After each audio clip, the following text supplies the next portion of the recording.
우리 교회 한 청년과 통화를 했습니다. 그런데 이 자매가 아주 중요한 질문을 저에게 했습니다. 그것은 자아에 관한 질문이었습니다. 질문은 이랬습니다. 목사님, 저는 10년 뒤에 저의 모습이 좀 두렵습니다. 그리고 염려가 됩니다. 지금 내가 하는 일을 통해서 내가 자꾸만 더 드러나려고 합니다. 사람들에게 더 인정받는 내가 되고 싶은 욕구가 너무 큰데 10년 뒤에는 이런 현상이 더 심해질까봐 두렵습니다. 라는 질문이었습니다. 그러면서 저에게도 물어보더군요. 목사님은 어떠세요? 이렇게 물어보더군요. 설교를 준비하실 때 더 잘하고 싶다는 어떤 욕망, 그런 것 때문에 혹시 방해가 되시지는 않습니까? 그렇게 핵심을 찌르는 질문을 저에게 던져주었습니다. 제가 이 사랑스러운 자매에게 무엇이라고 답을 해 주었을 것 같으십니까? 제 대답은 상관없다 였습니다. 왜냐하면 우리는 다 죄인이기 때문입니다. 제가 목사이기 때문에 설교를 하고 말씀을 가르치는 일을 하지만 저도 여전히 죄인이므로 그러한 욕심으로부터 자유할 수 없습니다. 더 잘하고 싶고 사람들에게 인정받고 싶은 욕구는 언제나 제 마음 저변에 깔려 있기 때문에 이것을 부인할 수는 없었습니다. 그리고 그것을 만약에 부인한다면 저는 그 자매에게 거짓말을 하는 것이 될 것이었습니다. 우리가 무슨 일을 하든지 세상에서 사람들과 함께 일을 하는 경우에 우리는 기본적으로 잘하고 싶은 욕구가 있습니다. 그 욕구는 대부분 인정의 욕구입니다. 다른 사람에게 인정받고 싶다라는 것이죠. 왜냐하면 우리의 자아는 바로 이 다른 사람이 주는 인정, 그것을 먹고 살기 때문입니다. 그렇다면 저는 왜 상관없다라고 말을 해 주었을까요? 우선 저는 이 자매의 마음이 너무 이뻤습니다. 분명 예수님께 같은 질문을 했더라도 주님은 이 자매를 아주 많이 칭찬해 주셨을 거라고 저는 생각합니다.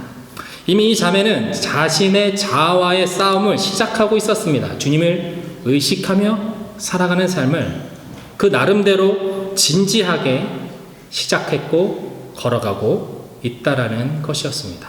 그냥 모른 척하고 하루하루 그냥 열심히 주어진 것을 해내면서 살자라는 마음만으로 살아도 되는 그 청년의 때에 이 자매는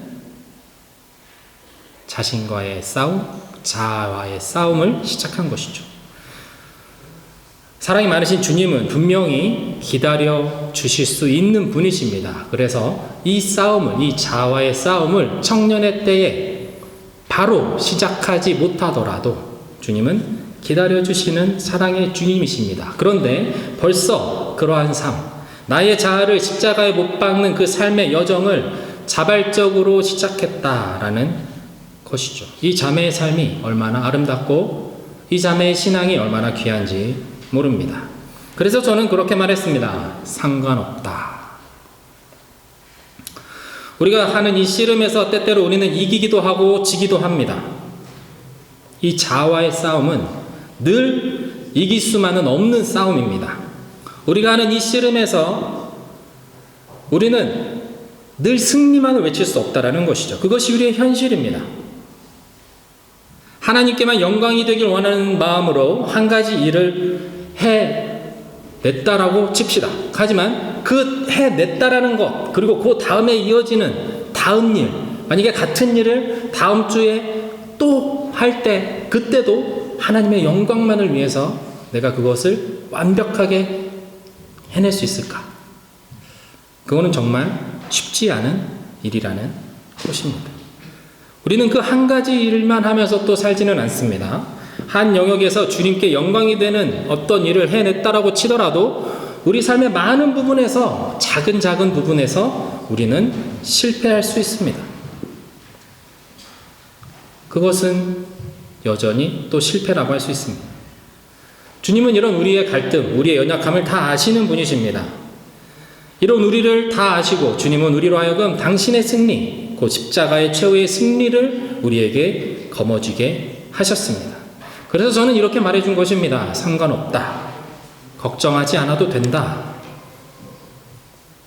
저는 그렇게 믿습니다. 지금 이러한 마음을 가지고 있는 이 자매는 분명 10년 뒤에 하나님의 인도하심 속에 그 믿음이 더 성장하고 더 깊은 주님과의 교제 속에서 살아갈 것이라고 저는 믿습니다. 그것은 내가 잘해서가 아니라 우리가 믿고 신뢰하는 그 하나님이 그런 분이시기 때문이죠. 하나님께서 그렇게 기도하며 살아가는 우리를 절대로 그냥 두시는 하나님이 아니시라는 것입니다. 분명히 선하게 인도하시고 더 많이 깨닫게 하시고 주님의 마음을 십자가의 복음을 세상 가운데 정말 즐겁고 명예롭게 살아낼 수 있게 하시는 분, 그렇게 도우시고 이끄시는 분이 우리 하나님이시기 때문입니다. 오늘 본문에 등장하는 마르다도 인정을 받고자 하는 욕구가 아주 큰 사람이었습니다. 마르다는 아마도 일을 꽤 잘하는 편이었던 것 같습니다. 손님을 초대하고 또 접대하는 거에 있어서 일가견이 있는 사람이었던 것 같습니다. 그러니 자신 있게 예수님을 딱 보고 자기의 집으로 초대할 수 있었던 것이겠죠. 38절의 말씀인데요. 한번 같이 읽어보도록 하겠습니다. 시작. 예수께서 제자들과 함께 길을 가다가 한 마을에 이르시니 마르다라는 여인이 예수를 집으로 모셨습니다. 예수님께서 오셨다는 소식을 들은 마르다는 열일을 제쳐두고 마을 어귀로 나갔을 것입니다. 소문으로만 듣던 예수님을 보면서 마르다는 예수님을 자기 집으로 초대해야겠다라고 결심을 합니다. 아마도 예수님을 초대하고 싶은 사람은 마르다 이외에도 그 자리에 많았을 것입니다. 그렇지만 용기를 내어서 예수님 우리 집으로 오세요 라고 하고 예수님을 모시고 가는 사람은 별로 없었던 것 같습니다. 왜냐하면 집에 누군가를 초대하려면 꽤 많은 것을 생각하고 준비해야 하기 때문이죠. 특히 예수님과 같이 특별한 분을 모시려고 한다면 얼마나 신경이 많이 쓰이겠습니까? 준비할 것은 또 얼마나 많겠습니까? 심지어 예수님 한 분이 아니라 예수님과 늘 한 세트로 다니는 제자들이 있지 않습니까? 예수님과 제자들만 해도 기본적으로 13명이 되고 따라오는 동네의 많은 사람들을 생각하면 마을 잔치가 되는 것은 불보듯이 뻔한 일이었습니다. 일단 누군가를 초대하려면 요리에 자신이 좀 있어야 합니다. 요리에 자신이 없으면 누군가를 초대하는데 조금 망설여지기 마련이죠. 우리는 독일에서 살아가는데 독일에서의 상황과 문화가 그렇다 보니까 저희들도 집에 누군가를 초대하고 또 초대를 받는 일이 조금씩 많아졌습니다. 처음에 독일에 왔을 때 저와 저희 아내 둘 다 요리에는 그렇게 큰 식견이 없어서 누군가를 초대한다라는 것은 엄두조차 낼 수 없었습니다. 그런데 점차 이곳 생활이 길어지면서 초대를 받아보는 그런 경험들이 조금씩 늘어나기 시작했습니다. 그리고 그분들이 어떻게 손님을 대접하는지를 보고 배우게 되었습니다. 그래서 조금씩 저도 누군가를 집에 초대할 수 있는 용기가 생겼습니다. 목사의 특성상 성도들과 식탁 교제를 나누면서 함께 기도하는 것이 중요한 일이기 때문에 처음 독일에 왔을 때보다 저도 그렇고 저희 아내도 요리의 실력이 아주 많이 늘었습니다. 처음에는 우리가 먹고 싶은 것만 해서 먹다가 이제는 손님을 초대하면 어떤 것이 좋을까, 손님들을 대접할 수 있는 요리들을 찾아서 시도해보고 했습니다. 손님을 초대하면 미리 메뉴를 정하죠. 그리고 장을 봅니다. 그리고 집안을 정리합니다. 그리고 손님을 맞이할 준비를 하면서 우리는 함께 기도도 하고 그렇게 준비를 했습니다. 그러면 하나님께서 어김없이 일하셨습니다. 그 만남 가운데 은혜를 주시고 기쁨을 주셨습니다. 어떤 음식을 할지, 어떤 시기에 어떤 음식을 담을지, 자리 배치는 어떻게 할지, 냅킨은 어떤 색깔을 쓸지, 음료는 어떤 것을 준비할지, 아마도 예수님을 초대하는 것을 마음먹은 그 순간에 이미 마르다는 자신의 머릿속에 대부분의 계획이 촤라락 부채가 펼쳐지듯이, 지도가 펼쳐지듯이 착 펼쳐졌을 것입니다. 왜냐하면 마르다가 잘하는 것이기 때문입니다. 그녀가 아주 자신 있게 생각하는, 다른 말로 하자면 주특기 또는 전공이 되는 것이기 때문이죠. 드디어 예수님께서 제자들과 함께 마르다의 집에 오셨습니다. 준비를 한다고 했지만 그 많은 손님들을 대접하기 위해서 마르다는 혼자 이리 뛰고 저리 뛰며 분주해졌습니다. 누군가 나를 좀 도와줬으면 좋겠다, 그렇게 생각하는 그때에 마르다의 눈에 들어온 것이 있었습니다. 그것은 무엇이었냐면 동생 마리아의 모습이었습니다. 39절의 말씀인데요. 한번 같이 읽어보겠습니다. 시작. 마르다에게는 마르다라는 그 동생은 주의 발 앞에 앉아 예수께서 하시는 말씀을 듣고 있었습니다. 이렇게 바쁜 와중에 마리아는 손 하나 까딱하지 않고 예수님의 발 앞에 앉아서 예수님께서 하시는 말씀을 듣고 있었습니다. 초대는 마리아가 했는데 말씀은 초대는 마르다가 했는데 말씀은 마리아가 듣고 있는 것입니다. 일은 마르다가 하고 예수님 곁에는 지금 마리아가 앉아 있는 것이죠. 마르다도 분명히 예수님을 사모하는 마음이 있었습니다. 그분의 가르침과 그분의 말씀을 듣고 싶었을 것입니다. 마르다의 기분이 어땠을까요? 분명히 화가 났을 것입니다. 마리아가 미웠을 것입니다. 그래서 마르다는 예수님께 이렇게 이야기합니다. 40절인데요. 함께 읽겠습니다. 시작. 그러나 마르다는 여러 가지 접대하는 일로 정신이 없었습니다. 그래서 마르다가 예수께 다가와 말했습니다. 주여, 제 동생이 저한테만 일을 떠맡겼는데 왜 신경도 안 쓰십니까? 저를 좀 거들어 주라고 말씀해 주십시오. 예수님, 이거는 좀 아니지 않아요? 라고 마르다가 지금 말하는 겁니다. 저만 일을 하고 마리아는 저를 돕지 않고 있지 않습니까? 이것은 옳지 않습니다. 어서 제 동생에게 저를 좀 도와주라고 예수님 말씀해 주세요. 라고 마르다가 예수님께 말하고 있는 것입니다. 누가 봐도 마르다의 말이 틀리지 않았습니다. 누구는 일하고 누구는 앉아서 먹고, 이거는 좀 누가 봐도 불공평합니다. 더군다나 예수님의 발끝에 마리아가 앉아 있었다라는 것이 말해주는 것이 무엇이냐면 마리아가 좀 눈치가 없는 편이라는 점입니다. 좋게 말하면 마리아의 그 열정, 예수님에 대한 그 사모함이 누구보다 커서 거기 예수님 가까이에 앉아 있었다라고 하는 것이죠. 왜냐하면 당시에 남성 중심적인 이스라엘 문화에서 여성이 귀빈의 바로 옆에 앉아 있는다라는 것은 아주 드문 일이었습니다. 예수님의 제자들과 예수님을 보러 온 다른 사람들을 다 지치고 마리아는 예수님의 옆자리를 사수한 것이죠. 언니인 마르다는 마음이 계속 불편했습니다. 자신을 도와주지 않는 마리아가 얄밉기도 한데 마리아가 하는 이 눈치 없는 행동이 다른 사람들이 보기에도 흠이 될까봐, 좋지 않아 보일까봐 걱정이 됐기 때문일 것입니다. 언니는 일을 하는데 동생은 일하지 않는 모습도 그렇지만 지역에 나이가 많고 지위가 높은 사람들이 예수님을 보러 와서 예수님과 가까이 앉고 싶었을 텐데 그분들 다 밀어내고 마리아가 예수님 옆에 딱 앉아 있어서 그렇게 예수님을 바라보고 있는 마리아의 모습이 정말 철딱서니 없이 보이고 또 문제가 될 것처럼 염려가 되기도 했었을 것입니다. 마르다가 보기에 동네 사람들이 두고두고 이 마리아를 혼을 낼 것 같기도 하고 욕을 할 것만 같았습니다. 그래서 마르다는 예수님께 다가가서 부탁을 드린 것이죠. 마리아가 저를 좀 도와줄 수 있도록 훈계해 주십시오. 그런데 예수님의 대답은 의외였습니다. 41절과 42절의 말씀입니다. 함께 읽어보겠습니다. 시작. 주께서 대답하셨습니다. 마르다야, 마르다야, 너는 많은 일로 염려하며 정신이 없구나. 그러나 꼭 필요한 것은 한 가지일 뿐이다. 마리아는 좋은 것을 선택했으니 결코 빼앗기지 않을 것이다.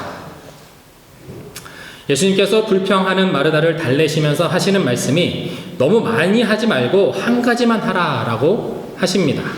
그러면 우리는 이 말씀을 읽으면서 이렇게 생각할 수 있습니다. 아마도 마르다가 여러 가지 음식을 하느라 바빴으니 갈비탕 같은 거 이런 거 하나만 해서 간단하게 이렇게 먹는 것으로 하라고 예수님께서 말씀하신 것이 아닐까라고 말입니다. 그러나 이어지는 말씀을 보면 그 한 가지가 음식의 가짓수를 말씀하시는 것이 아니라는 것을 우리는 금방 알 수가 있습니다. 그렇다면 그 한 가지는 무엇일까요? 이어지는 말씀에 마리아는 좋은 것을 택했으니 그것을 빼앗기지 않을 것이라고 말씀하고 있습니다. 여기서 말하는 좋은 것, 예수님께서 말씀하신 그 한 가지는 음식이 아니라 예수님을 뜻합니다. 마리아는 예수님을 택했다라는 것입니다. 물론 언니를 돕지 않은 것은 잘한 것이라고 할 수 없습니다. 그렇지만 한 가지를 선택해야 한다면 마리아는 예수님을 선택했다라는 것이죠. 마르다도 예수님을 선택했습니다. 마르다가 큰 마음을 먹고 자신을 희생하면서까지 예수님을 집으로 초대할 마음을 먹지 않았다면 마리아가 지금 누리고 있는 이 예수님 발치에서의 누리는 이 기쁨은 없었을 것입니다. 용기를 내어서 예수님과 제자들을 자신의 집에서 대접하려고 마르다가 움직이며 수고하며 땀 흘리지 않았다면 예수님은 분명 다른 집으로 가셨을 것입니다. 그런데 지금 마르다는 예수님을 초대했지만 예수님을 끝까지 선택하고 있지 않다라는 것, 그 한 가지만으로 족한 예수님을 바라보고 있지 않다라는 것을 예수님께서는 마르다에게 말씀해주고 계시는 것입니다. 그렇습니다. 족한 것입니다. 충분하다라는 것입니다. 예수님을 바라보는 것만으로도, 예수님을 끝까지 선택하는 것만으로도 충분하다라는 것입니다. 오늘 본문은 우리에게 이렇게 물어보고 있습니다.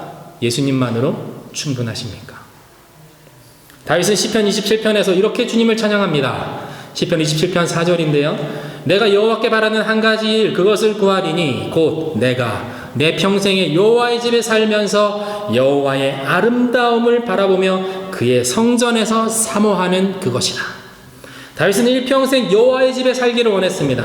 하나님의 아름다움을 바라보며 하나님을 사랑하고 연모하며 그렇게 하루하루 자신의 삶을 살아가고 싶다라고 고백하는 것입니다.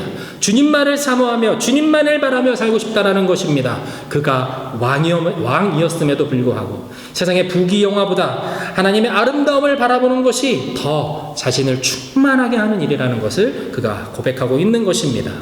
사랑하는 미넨 복음교회 성도 여러분, 우리가 성경을 왜 봅니까?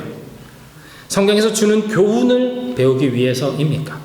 그 속에 살아 흐르는 고대의 역사를 배우기 위해서입니까? 아니면 성경을 읽으면 마음이 편해지기 때문입니까? 올해는 한번 성경을 일독해보자 결심을 했기 때문에 내가 성경을 읽습니까? 다 좋습니다.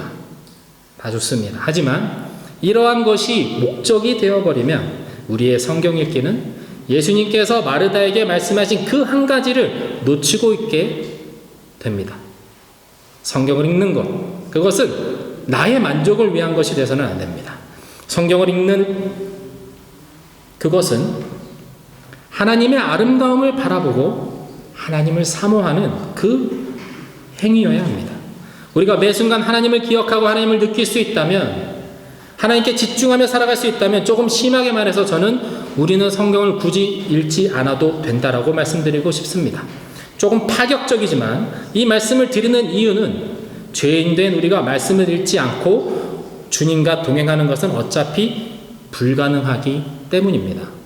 그렇지만 우리가 이것을 잃어버리고 성경 읽는 것이 내가 목적이 되어서는 안 된다라는 것을 말씀드리기 위해서 제가 이렇게 파격적으로 말씀을 드리는 것이죠.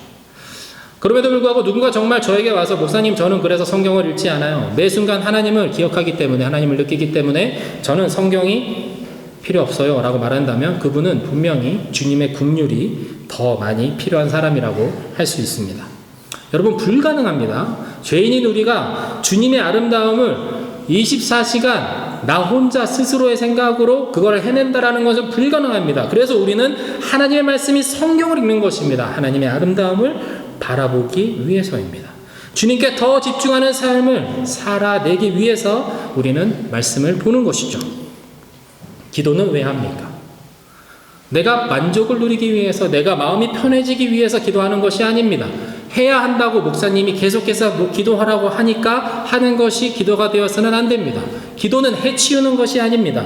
지난번에 말씀드렸던 것처럼 용서는 해치워야 합니다. 할렐루야. 용서는 해버려야 합니다. 그렇지만 기도는 해치우는 것이 아닙니다. 기도는 누군가에게 보이기 위해서 하는 것이 아니기 때문입니다. 내가 열심히 새벽기도 빠지지 않는 것, 내가 성경을 100독, 200독 하는 것, 그런 것은 어떻게 보면 그 중심에 하나님을 향한 그 마음이 없다면, 그 중심에 내가 있다면 그것은 아무 의미가 없다라는 것입니다. 한 장, 한 절을 보더라도 10분, 15분을 기도를 하더라도 예수 그리스도를 붙잡기 위해서, 그 아름다움을 발견하기 위해서, 그분을 찬양하기 위해서 그 말씀 가운데, 기도 가운데 나간다면 그것이 정말 참된 신앙이라고 저는 생각합니다. 성경을 보지 말라는 것이 아닙니다. 기도하지 말라는 것이 아닙니다. 주님을 보기 위해서, 주님을 향한 그 열정으로, 주님 한 분만으로 만족하기 위해서, 아니 주님 한 분만으로 만족하기 때문에 내가 성경에, 내가 기도에 나아가는 것입니다. 그 안에 주님이 계시고 그 말씀이 능력으로 내 안에 역사하시기 때문에 말씀을 열어 기도하는 것입니다. 주님을 더 깊이 사랑하고 주님과 더 대화하고 싶어서 기도의 자리로 나아가는 것이 믿음이요 신앙이라는 것입니다. 기도도 말씀도 모두 주님에 대한 집중력입니다. 예배도 주님에 대한 집중력에서 그 성패가 좌우됩니다. 심지어 손님을 대접하는 것도 오늘 마르다의 이야기를 통해서 깨닫듯이 주님을 향한 집중력의 문제입니다. 직장에서, 학교에서, 사람들과의 관계 가운데서, 나의 일에서, 나의 전공에서 모든 것이 다 주님을 향한 나의 집중력의 문제라는 것입니다. 42절의 말씀 읽고 오늘 말씀을 마무리하도록 하겠습니다. 그러나 꼭 필요한 것은 한 가지뿐이다. 마리아는 좋은 것을 선택했으니 결코 빼앗기지 않을 것이다. 꼭 필요한 그 한 가지를 놓치지 않는 저와 여러분 모두가 되시기를 주님의 이름으로 축원드립니다. 주님께 집중할 때 우리는 결코 주님을 빼앗기지 않을 것입니다. 주님을 더 의지하고 사랑하는 미넨 복음교회 모든 성도님들이 다 되시기를 주님의 이름으로 축원드립니다. 이 시간 함께 찬양하며 기도하며 나가겠습니다.